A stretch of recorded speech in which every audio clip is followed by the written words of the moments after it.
United Airlines that you reported, actually, United Right. Airlines and American Airlines are going to have thousands of layoffs. And there are other companies as well that are talk about laying off. I know here in Chicago, a big part of the small businesses are restaurants, and restaurants are finding that they can only operate physically 25% capacity if they haven't made that jump to online and delivery and all that. And even at that also, there's a lot of costs associated. There are restaurants that have been around for a long time that are going to close and not going to make it, that may not make it through and weather through the storm. But in that as well, there's a cycle that often happens, and I think we learned it from the last recession, is that when layoff happens and the few that are left to do a lot of the work, they're also going to find out how much they love their job or they hate their job, right? Because a lot of Yeah. that work that they laid off someone else, so that work is going to accumulate. Somebody else has got to do it, and it's usually the low person on the totem pole that's going to end up with that work. And then they're going to want to change jobs as well. So there's going to be more movement and more competition, not just from people who've been unemployed, but people who are disgruntled and resistant to doing that work for the long term, because they're going to want to change too. So this may not be, is it going to be a great time for career changers?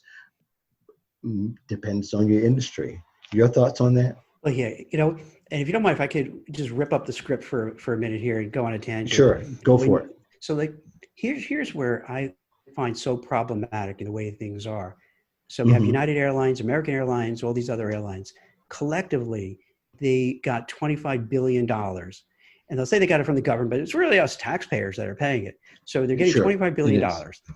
What happens is, to get that money under the Paycheck Protection Plan, they have to retain their employees till the end of September. So as soon as October, they can let them go. Right. Now they're going back and saying, hey, give us more money. On the surface, it makes sense. But when you think about it, the airlines, if you ever look, they are the worst business to run. I was looking it up this morning. There has to be over 100 airlines that went bankrupt over the years, because the type of business is boom and bust. And they're going to they want $5 billion in what Trump was tweeting about the stimulus. They're going to go, and so what they're going to do is they blow through $5 billion every month collectively. They want $25 billion. So in 5 months, they go through all the money. Then we're just going to have to pay them more money. Is very bizarre. And with the airlines, what they've done over the years, they engaged in a lot of stock buybacks. They gave themselves, the executives gave themselves lush stock compensation. You got lots of dividends that paid out. So they really kind of didn't manage it for a rainy day. So because of their mismanagement, they're going to lay off 35,000 people. Now, they put us in an awkward spot, because we don't give them money, they lose their job. But if we give them money, we're going to have to continue giving them money. Now, what made me think of that is when you say about the restaurants, because wouldn't we be better off if we said, wait a minute, maybe these airlines shouldn't stay in business. They were mismanaged. They should have had money, for a rainy day. Instead, they took huge bonuses, huge stock awards, all that stuff, right? And now the people are going to get let go. How about, maybe if you have to go for bankruptcy, then you restructure. Maybe you merge with another airlines. Maybe a private equity shop buys you out. But do something not, because then we're going to keep putting them on life support. The money is probably better suited for other things. Why wouldn't government give the money to the people who need it? Give it to the people who lost their jobs, who or took a job so far beneath what they were previously earning, to give them an extra supplement, rather than rewarding failure. Because we're going to reward failure. We're going to reward the airline management for not doing a good job and give them more money, but yet not help out the restaurants that are all going to go under. We all see it in wherever we live. There's a number of restaurants that all are out of business. Disney is a little different, because, they were battling with the health inspectors what to do, but there's no cohesive plan how to deal with this. So it's like helter skelter. Okay, we're going to bail out the airlines, but all the restaurants in your neighborhood, maybe a quarter of them or half of them, I think I read about 40% in New York are going to go under. how is that fair? They didn't do anything wrong.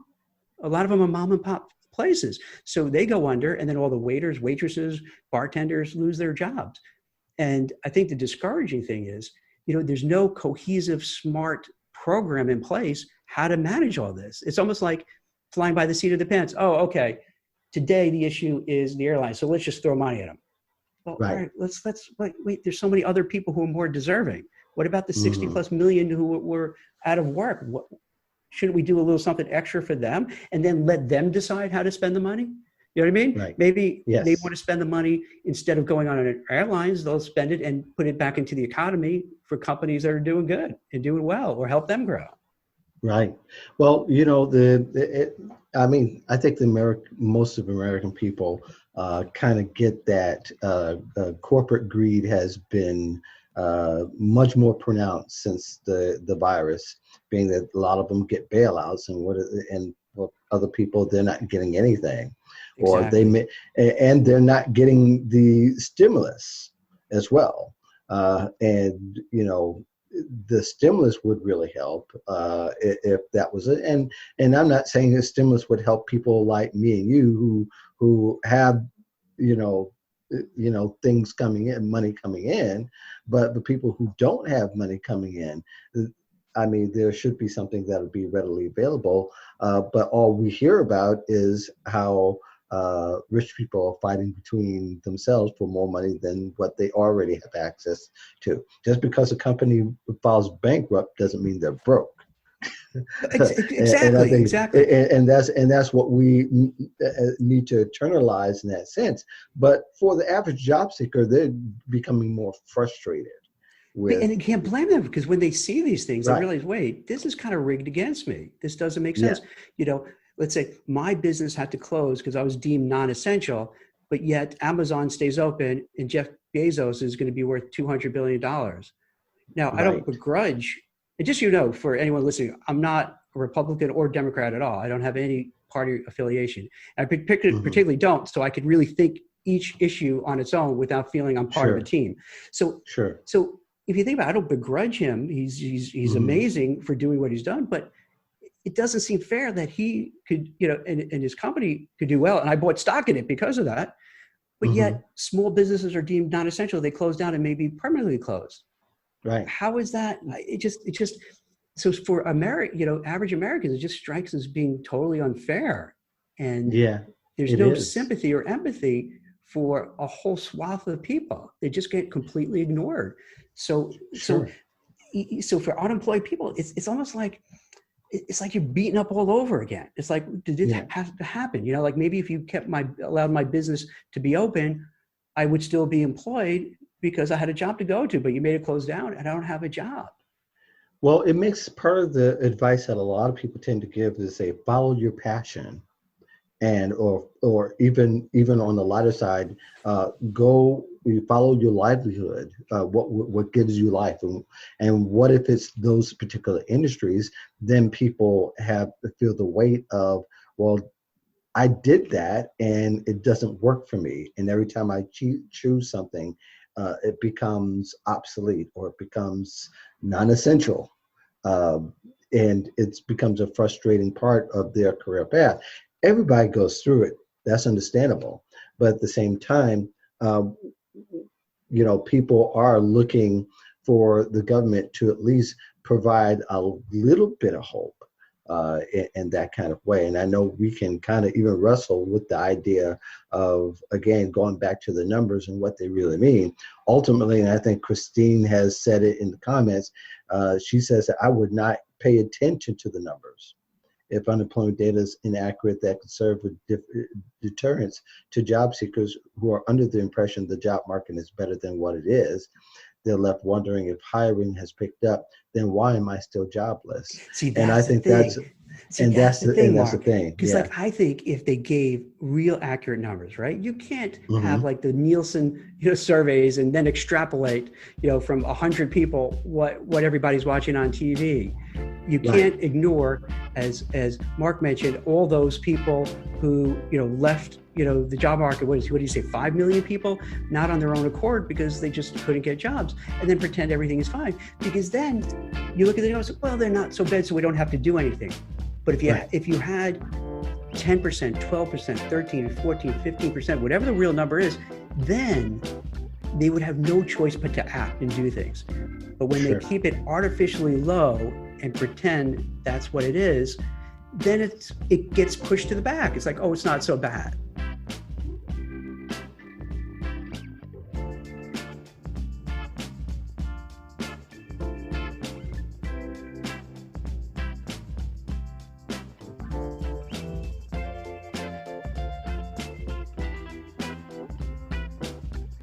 Thank you very much for joining us on the Voice of Job Seekers podcast. This is Mark, and welcome for the first time. If not, welcome back. Thank you for joining us. Trying to give the best in job search. What's the latest? What's the greatest?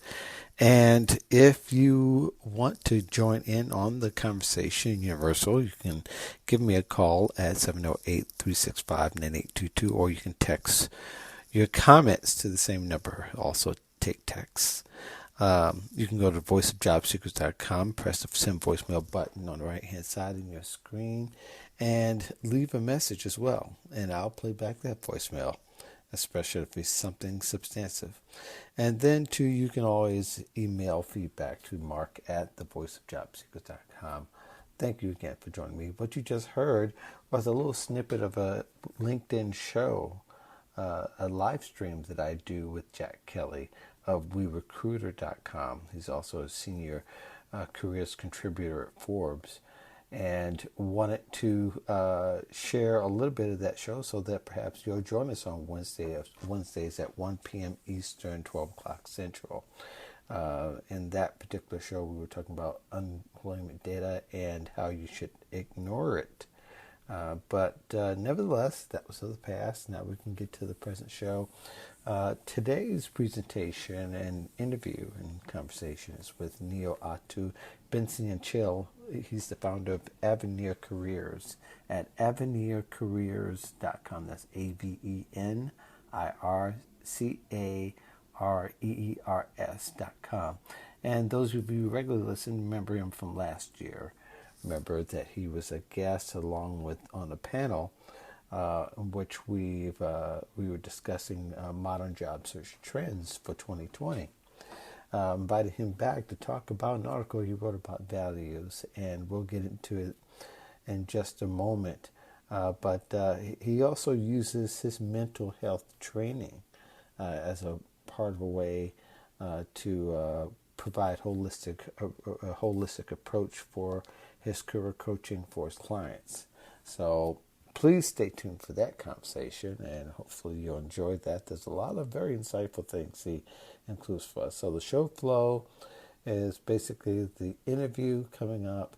Wanted to also just talk a little bit about my new ebook, 421 modern job 421 modern job search tips for 2021. That should be arriving very soon, and as soon as that comes out, I'll include that in the show. At some point, I'll have a little lengthy discussion about it. Not lengthy as very long, but to talk about it and what's included in that. Basically, if you follow everything that I do, I primarily write quite a bit on the blog, as well as the videos and the podcast, but there's a lot more articles than anything else. You'll see that some of those articles and interviews and, of course, curated advice from those podcast interviews are included in the ebook. Updated every year. This is the 4th year to be updated. Very excited about how you guys will receive it and how that will help your job search. And I always say it's written and curated because it's not just me, but I also grab advice from my guests on the podcast and on the video series and articles that I've written. Nevertheless, want you to enjoy this week's episode with Niatu Bensi and Chill. Again, great.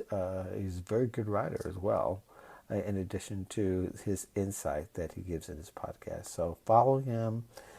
Be sure you follow him on LinkedIn and other places where he's very active. Enjoy the show, and you should be seeing me soon. I should mention that November will be a month where I'll probably release 3, possibly 4 shows.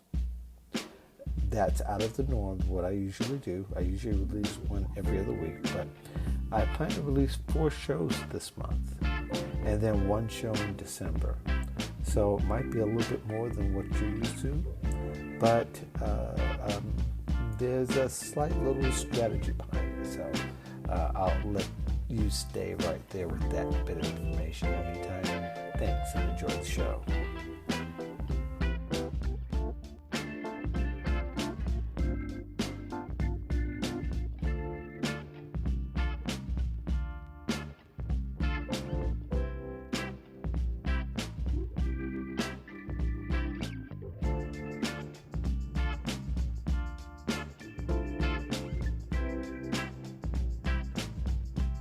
Yes, Niatu Binti and Chill, how are you? Yes, I'm doing very well, thank you, Mark. I appreciate the invitation. I'm just glad to be here on a beautiful Monday morning here in New Jersey.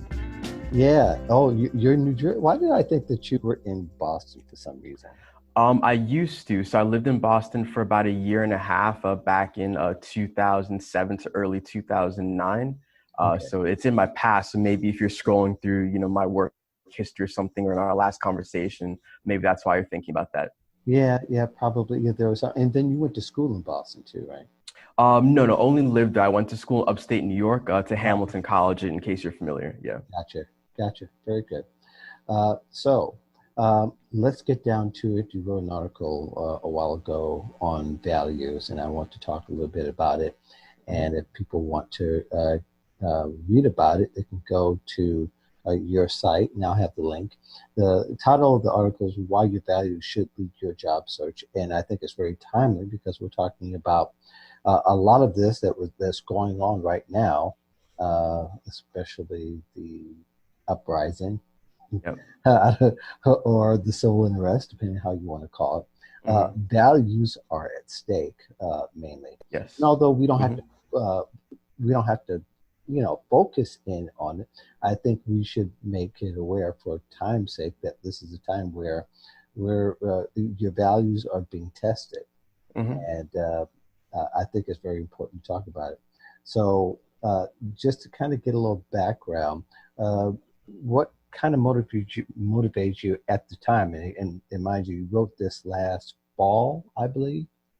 Yeah, it was in the fall, I believe, when I first published this article. Right. Yeah. So, what motivated you? Was there a particular client situation that you particularly had that informed you or inspired your thoughts?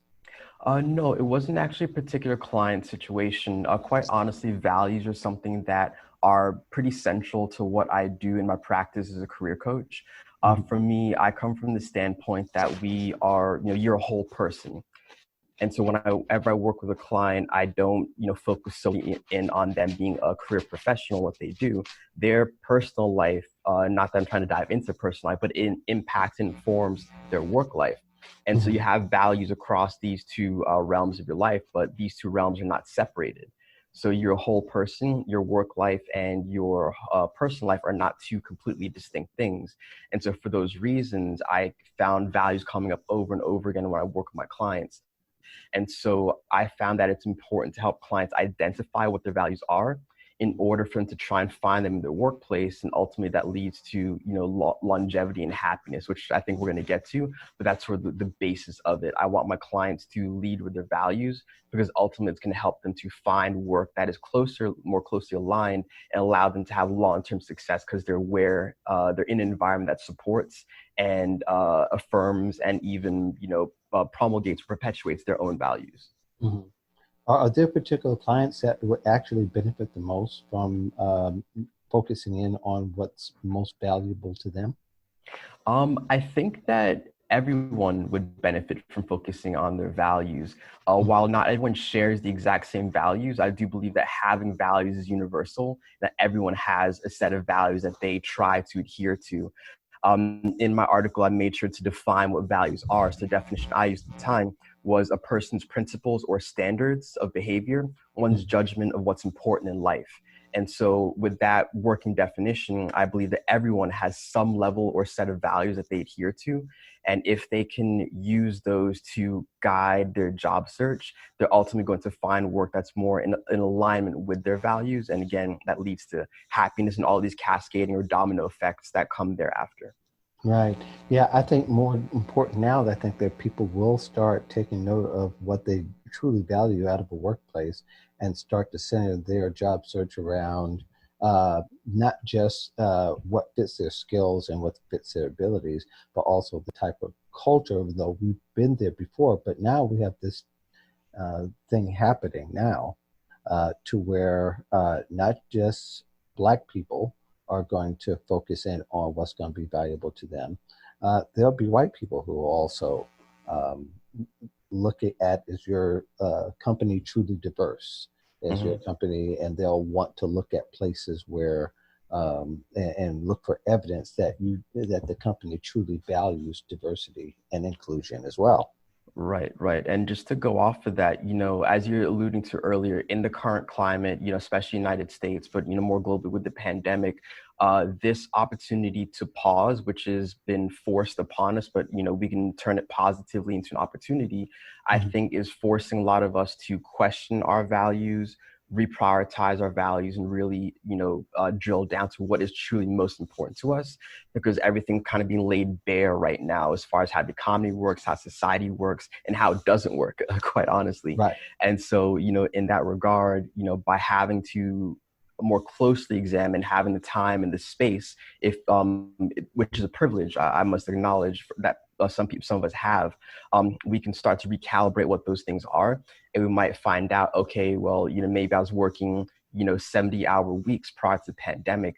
I'm realizing now how much value I find in spending time with my family. So coming out of the pandemic, I might be looking for a job that's going to afford me more, family time, because that's the value I want to put forward in my next job search, or the value that my next company should have. And in the article you wrote, you mentioned how you worked in environments that were very supportive of family, to the point that if you had to leave to go take care of your child and something's going on with your kid, it was no issue whatsoever. That was the cultural value at that company that you shared that made for a good match. Yeah, and I think you brought up something that's really key here. The days of overtime might be on hold, or perhaps even over to a certain degree, because people are going to emphasize, or more people are going to emphasize working at home, although not everybody's going to want to. And they'll have the access to more work, although they may not want more work necessarily. They love the access to their family.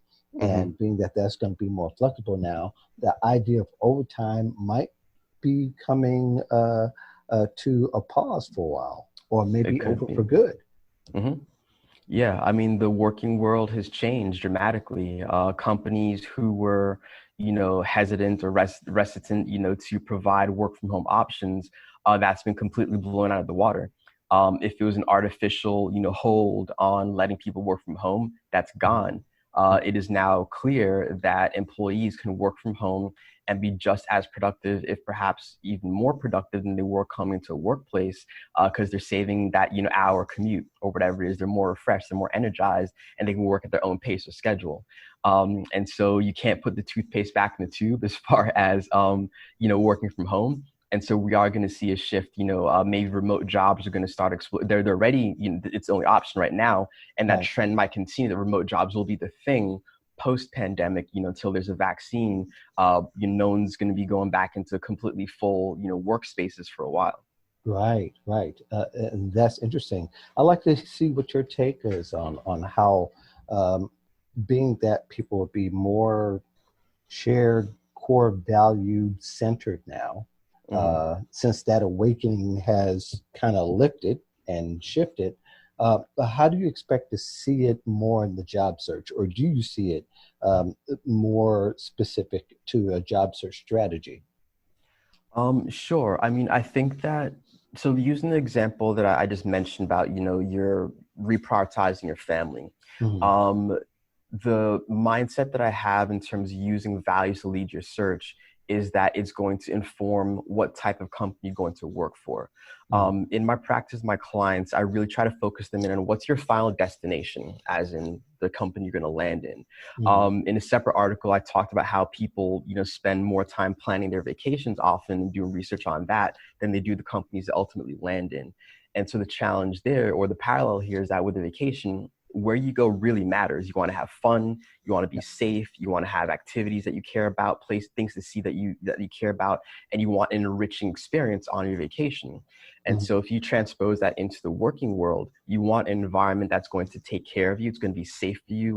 We want to think emotionally, mentally, physically. You want an environment that is going to support, your strengths. It's going to support your future success and ability to thrive. You don't want a job that's going to beat you down every single day that you go there. Right. And so if people are able to, embrace their values and have that lead, that's going to get them the outcomes they're looking for.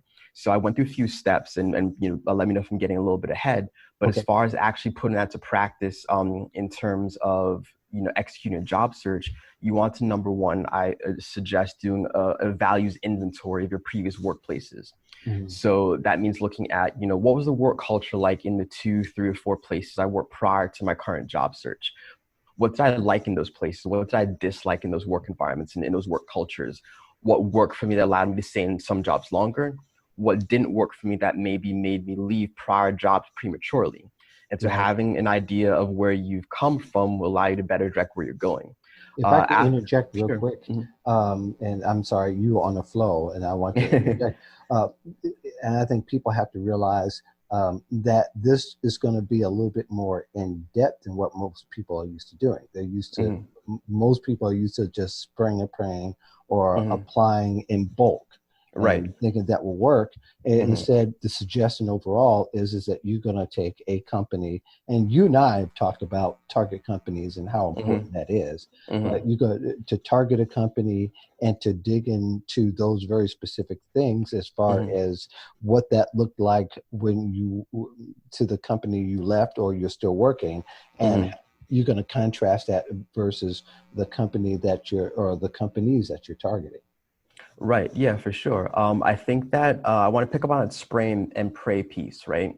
When you spray and pray, you don't know what you're going to hit. Right. And so you might end up at a company that you don't fully know or understand what their work culture is like because you haven't had the time or ability to do research because you have 80 targets you hit with your spray and pray resume application process. Right. When you're more intentional about focusing on target companies, it's a more finite set of companies to focus on. That means you can go deeper. You can speak to more people, learn more, and understand more clearly what the actual values and the work culture is before you get in there. So that, my ultimate goal, I don't want my clients to have to do another job search in 6 to 18 months after we work together. Yes, of course, it's good for me to make money having a client come back, but I don't want them to come back. My job is for them to not need me anymore. You're right. And so that's Yeah. the ultimate goal. And so Yeah, that's I why I want agree. to put this in place. I totally agree with that particular approach. And one of the things too, you mentioned that it's very is you're going to have really you could probably if you target 30, 40 companies, you can have the next several companies to work for over a course of 5, 10 years possibly. Mhm. Yeah, yeah. I mean, though people tend to hop around a bit more often these days, I still, encourage my clients to end up in a situation that allows them to have some level of longevity there. So whether longevity for you is 3 years, great. I want you to hit that 3-year threshold at your next company rather than start looking for a new job after year one. And so that's why, doing the inventory is helpful. I provide my clients with a work-related values exercise that can actually, identify different values, rank them, and see, okay, these are my top 5, most critical values. And then from there, you can actually generate questions about those values as you do your networking and your interviewing. So for example, if someone really cares about recognition from superiors. This is an example for one of my current clients. Her work wasn't being recognized at a top investment bank she'd worked for years, and she was looking to move on. And so the value is recognition from superiors. The question you can generate from that, for example, is how do you celebrate your employees here at company X? And so it's a very simple, open-ended question, but the answer can be so revealing about what the values are of that company. If they say, oh, well, we don't really do much, maybe a pat on the back here and there, or, oh, we at every company meeting, we shout out, the employees who've done really great work in the preceding 2 or 3 weeks, or we have an employee of the month, which is not just reserved for working retail or fast food. A company could legit have, an employee of the month if they really wanted to, because they had a value of celebrating their people. And so, the response you get back if you generate values-based questions will be really great to help you screen those companies as to whether or not there's a good match. Did you have 1 or 2 other, even if it were examples or steps that you've seen effective through your practice? Yeah, sure. Another thing that it's something I thought of this morning getting ready to talk to you today. I learned from another coach, and it's something that hit me that, often we forget about former employees of a target company. And so what I put together this morning is that you should be doing informational interviews with current and former employees of a target company. And if what they say matches, then you have a pretty good idea that the values and what the culture and the practices the company claims to have are indeed real. And so if there's a disconnect or discrepancy between what the former and the current employee says, then you have a reason to doubt what's going on. Because at the end of the day, the current employee has a vested interest in presenting and upholding a positive image of their current employer. I work here. I'm not going to tell you all the dirt if there is dirt to tell, because I'm still here. But if I no longer work there, I have more freedom and I don't have the same vested interest to, protect or guard things. I can tell the unvarnished truth about what it was like to work somewhere. And so that's another tactic clients job seekers can take, speak to current and former employees and compare their feedback about what a company is really like to work for. And probably the best person as far as a former employee is somebody possibly who have held your position or may have worked directly with someone in the position that you're going to work with, just so that you'll get the experience, not just the data. Right. Yeah, I mean, I think that's a key point there. A lived experience is what you want to try and get from people you do informational interviews with. So you wrote a great article about informational interviews, which you generously allowed me to contribute to. And so in that article, you really stressed the importance for all job seekers to use the tool of an informational interview to do your due diligence before pursuing a company, before adding it to your target list, or if it's on your list, make sure it should stay there and that it belongs there. And so by using the information interview tool, that is your best data gathering technique, because a company's website is their version of reality that they want you to believe, Right. And so one of my favorite movies is The Matrix. I go back to it for so many different, metaphors and analogies. Right. If you want to get the real world, if you want to get unplugged from The Matrix, find out what people who work there now and used to work there really say about this world that, the company's constructed on their website, on their press releases, on their, leadership statements, because they can all say one thing and, be doing something different. So, going back to your point about diversity, a huge thing right now is, okay, you say you value diversity, you've said it for years. Show me a picture, of your leadership team. Right. That's the tweet that was heard around the world very recently in response to Black Lives Matter and all that's going on right now. And so what I think is going on in many places is that they value diversity at the staff level, but the value diversity at the leadership level, isn't there yet. And so now they're being called to account for that. And people are asking, hey, if you believe in diversity overall, that should be diversity through all levels and all layers of the company, not just at the staff level. Right. Yeah, I think definitely, the more transparent a company is, the more attractive it's ultimately going to be, For sure. Hmm. especially for people of color and Black people. Hmm. They're going a lot more going to look for that now because they spent many years taking the um, being overlooked, hearing slights and micro insults and Hmm. microaggressions on a daily basis. And yeah, okay, there's some of us who will want to power through that because they have an end goal in mind, Hmm. whatever that end goal may be. The other people want to work in a much more friendly environment to where that they're valued more, and that they don't hear those things, or those things are being addressed and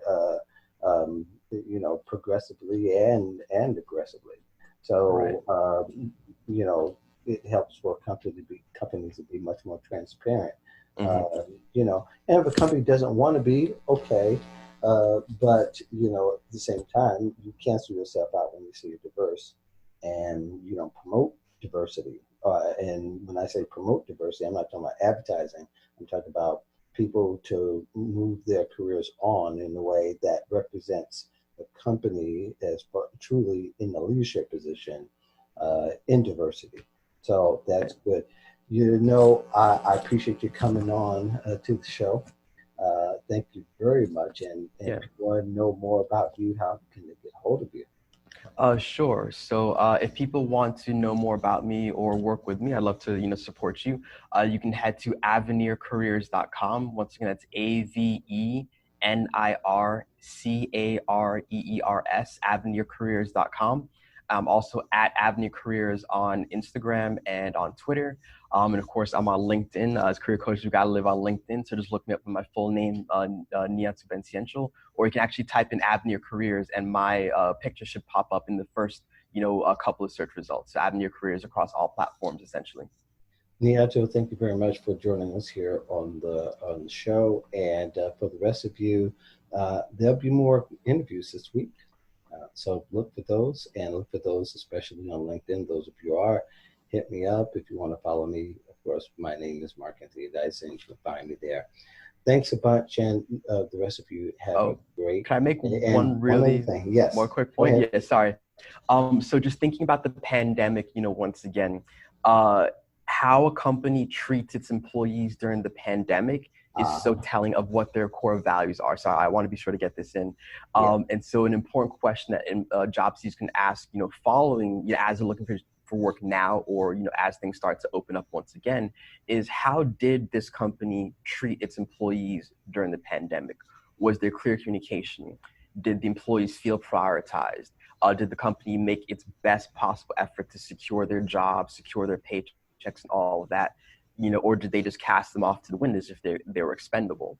And so I mhm. think that's a really key question, as we go through and hopefully come out of the pandemic soon, is how did companies treat their employees? And also in respect to the social injustice, the racial injustice happening right now, how did companies treat their employees of color, but specifically, how did they treat and support their Black employees during this time? So I just want to share That that. that's a great point, and I think though a lot of people find out that the way you were before a crisis is the way that you are during and even after a crisis, and there are Potentially. people who do change, Hmm. but Hmm. they're you need to say that we learn these things to bring everything together because the company's not. And and use a job seeker, if you're not finding that messaging right and consistent, then you have a right to take your eyes and your talent somewhere else. Right, uh, for sure. and that's part of uh, this time now, is that the tolerance of being second class citizens is over. Hmm. And I think that's a great point, is that the expectations should be much higher for job seekers as well.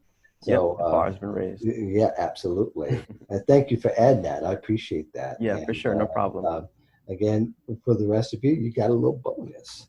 In the meantime, thanks a lot, and we'll see you later on in the week.